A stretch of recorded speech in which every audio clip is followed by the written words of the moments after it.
Bro, sis, Pak Dek, Bu Dek, selamat datang di Titik Koma Channel.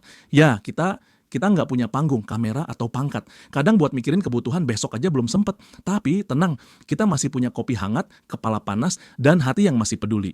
Tenang bro, ini bukan kelas filsafat. Kita cuma tongkrongan yang sering kejebak diskonan dan janji manis.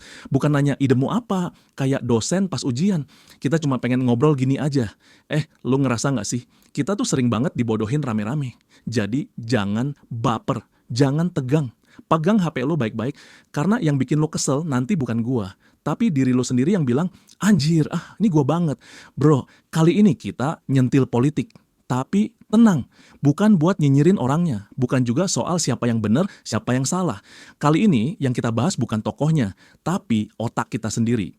Bukan soal siapa pemimpinnya, tapi kenapa kita gampang percaya. Lo sadar nggak sih, kadang kita ngerasa udah jadi manusia merdeka, mikir kritis, anti dibohongin, tapi kenyataannya sering banget kita tuh bukan lagi mikir tapi cuma ikut arah angin. Apalagi kalau kan udah ngomongin sosok yang viral, karismatik, dan ngomongnya meyakinkan. Contohnya, ya elo tau lah siapa, KDM. Nah, karena topik kita kali ini panjang, padat, dan banyak banget yang bisa dibedah, gua putusin buat bagi jadi 2 episode, biar lo bisa nikmatin dengan santai, gak kerasa kayak dengerin kuliah 2 SKS. Di episode pertama ini kita bakal bahas kenapa tokoh kayak KDM bisa cepet banget jadi pusat perhatian. Kita kulik dari sisi psikologi sosial dan cara kerja otak, mulai dari efek viral, priming, sampai ilusi karisma dan simbol. Lu bakal sadar, ternyata kita tuh seringnya bukan mikir, tapi ikut angin. Gua nggak bilang KDM salah, tapi menarik banget buat kita bahas. Kenapa dia bisa begitu cepat disambut massa? Ini bukan soal benar atau salah, tapi soal kenapa kita begitu gampang percaya sosok viral itu nggak muncul di ruang hampa.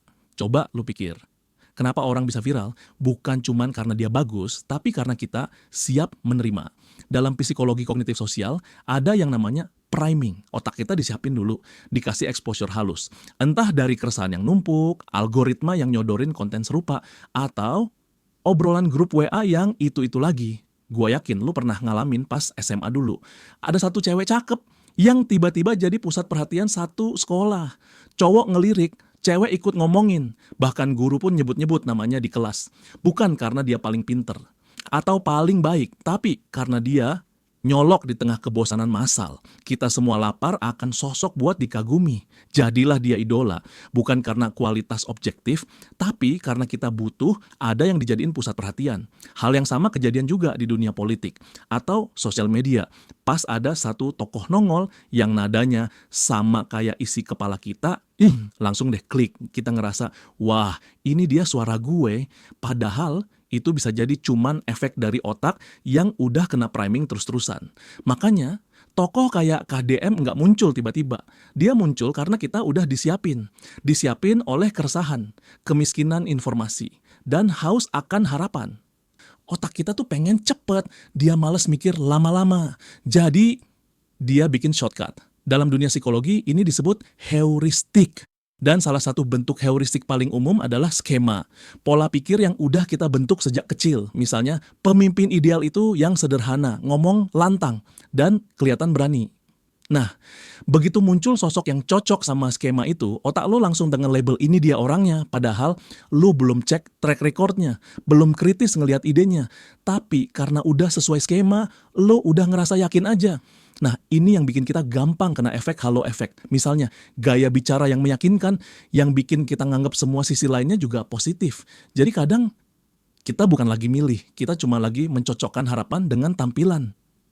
Karisma, itu nggak sama dengan kredibilitas. Lo inget guru SMA lo, yang ngomongnya datar, tapi ilmunya dalam banget. Bandingin sama temen lo, yang kalau presentasi meyakinkan, tapi isinya cuma muter-muter. Nah, itu dia. Karisma itu soal gaya, tapi otak kita sering ketuker. Gaya yang meyakinkan sama dengan isi yang benar. Sosiolog Max Weber bilang, ada 3 tipe otoritas, tradisional, legal, rasional, dan karismatik.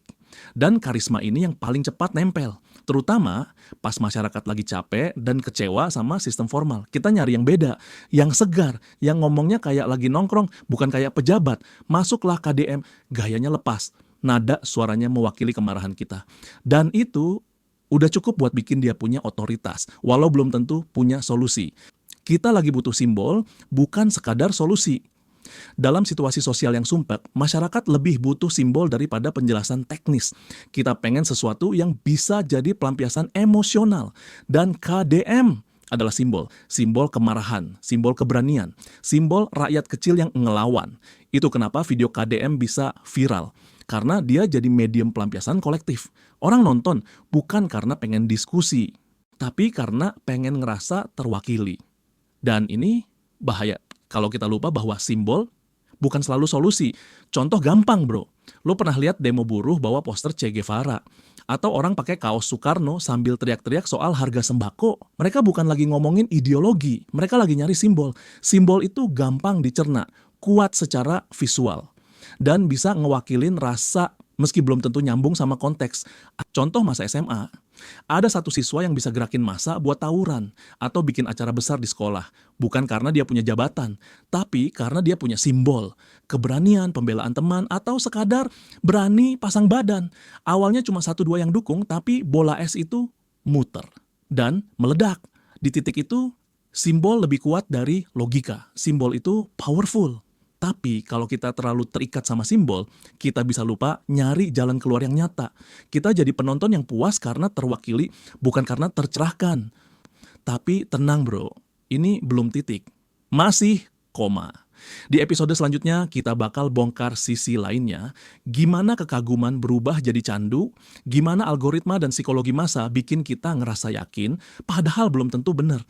Dan yang paling penting, apa yang bisa kita lakuin biar nggak gampang kejebak lagi. Jadi, jangan kemana-mana. Seruput kopinya dan siap-siap buat episode kedua yang bakal lebih dalam. Dan bikin lo mikir 2 kali sebelum ngefans buta. Gua pamit dulu. Sampai ketemu di episode 2. Kalau lo ngerasa dapat manfaat, insight, atau sekadar ngerasa, ini gua banget. Jangan pelit, tekan subscribe, bunyiin lonceng, dan tinggalin cerita lo di komen. Sederhana buat lo, tapi berarti banget buat gua. Biar obrolan kayak gini bisa terus lanjut. Sampai ketemu di cerita selanjutnya. Tetap kuat, tetap waras. Titik itu bukan akhir. Masih ada koma, cerita lo belum selesai.